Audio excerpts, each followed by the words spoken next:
SBSN Courtside is brought to you by the Laughing Box Network. It's official. Chris Hedden traded. But why?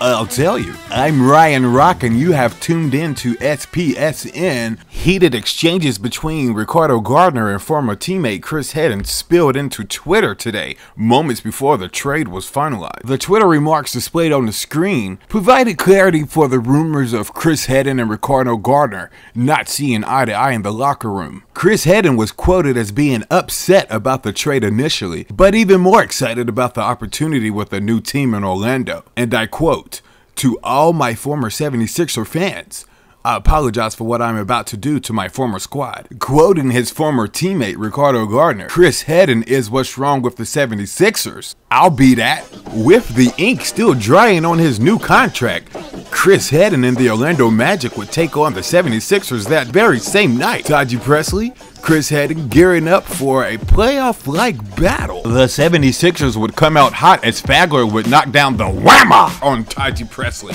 and then again taking advantage of his size down low. The very next play, it would be the newcomer knocking down the big three early. Taji Presley getting hot early, taking advantage of the poor defense, and then again down low for the whammer. The Sixers down by 3 early, Troxler erasing that debt. Ricardo Gardner, who would struggle to shoot all night, had no problem knocking down this big three, and boy was he loving it. Next play, we see Presley working the glass, grabbing the rebound and going up for 2. He would make his first 3 shots. Next play, Payton would get a steal on Gardner as Daquan Williams would knock him down with a hard foul. Things would get very physical from there. On to the second half, Sixers down by 5, and it would be Taji Presley piling it on. Presley was virtually unstoppable for the first half of the game. Daquan Williams would fast break and would become the receiver of a hard foul by Tobias Harris. The two would have to be separated as they continued to jaw jack. After missing his last 4 shots, Gardner would knock down this big go-ahead 3. The youngster D. Wills would correct his bad pass, out-muscling Harris for the bucket. The very next possession, D. Wills would miss his shot, but stay with the play to get the rip, turn to the goal, and hit him with the whammer. A couple of plays later, it would be D. Wills again with the whammer. But Taji Presley would keep his team in the game, grabbing more boards and more points. He would have 12 points and 5 rebounds in the first half. Here we see Chris Hedden leaving Kenneth Mason behind for the quick 2. Very next play, Mason will put that young Kobe on Chris Hedden. The old dog still has some fight in him, but Chris Hedden proven to be too quick for the old man, killing him with the up and under finger roll for 2. Hedden would lead all scorers at 15. The Magic up by 3 at the half, but Gardner and Troxler double teaming for the steal, and Gardner with the whammer. Next play, Gardner will put Payton on the skates as he slips and slides and dives for 2. Gardner would then find the mismatch, Hedden on Fagler. Whammer! Chris Hedden getting a little revenge with the whammer back on Fagler. Payback is a mother, but it doesn't stop there. Chris Hedden with another whammer on Fagler. Next, we have to show you the play of the night. Daquan Williams putting the whole defense in the spin cycle, going hard for the nice 2. Their Sixers bench would follow suit as Tony Wotan just came in and erupted for 10 points in just 6 minutes in the third quarter.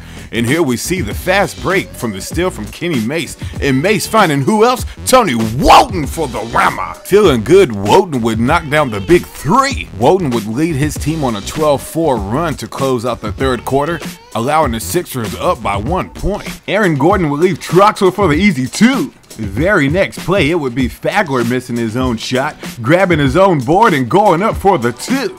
But Hedden would prove how good he truly was without the Sixers, going up and under again for the easy 2. Haters, get off me. Down by 5 with 5 left to go. Troxler with the nice 2. Very next play, Vucevic would expose D. Will on defense. The youngster would make up for his lax defense, pushing the ball hard for the whoa 2. Had enough of the young fella yet? Me either, as he pulls up with a nice fader. Daquan Williams' 9th point of the fourth quarter would tie the game, but Super Raj would come up with the big play and knock it down for the nice 2. The 76ers would fight back as Smith hits the 360 whammer. Tied again, Magic needing a basket. It would be Hedden with the whammer, splitting the D along the way. But right on schedule, it would be Gardner showing back up with the steal and throwing a whammer down for Daquan Williams. The cold streak would continue to haunt Gardner, rubbing off on D. Wills as the Sixers would miss their next 2 shots. But look what we have here. 18 ticks left on the clock, Sixers down by 4. It would be Gardner making the pass out to Troxler. Almost an identical situation to 2 nights ago, where Gardner was criticized for passing to Troxler, who missed the big game-winning 3. Well, not this time. Gardner would silence the gem with this jumper, and we would have a tight one going forward. Ball inbound to Gardner. Gardner with a chance to tie the game up, and it is no good. The Sixers would fall to their new foes. Chris Hedden would give his old teammates an earful. It appears that Hedden got the final say-so, scoring 34 points in his first game as an Orlando Magic. And that's going to do it for this edition of SPSN Courtside. I'm Ryan Rock. I thank you for tuning in.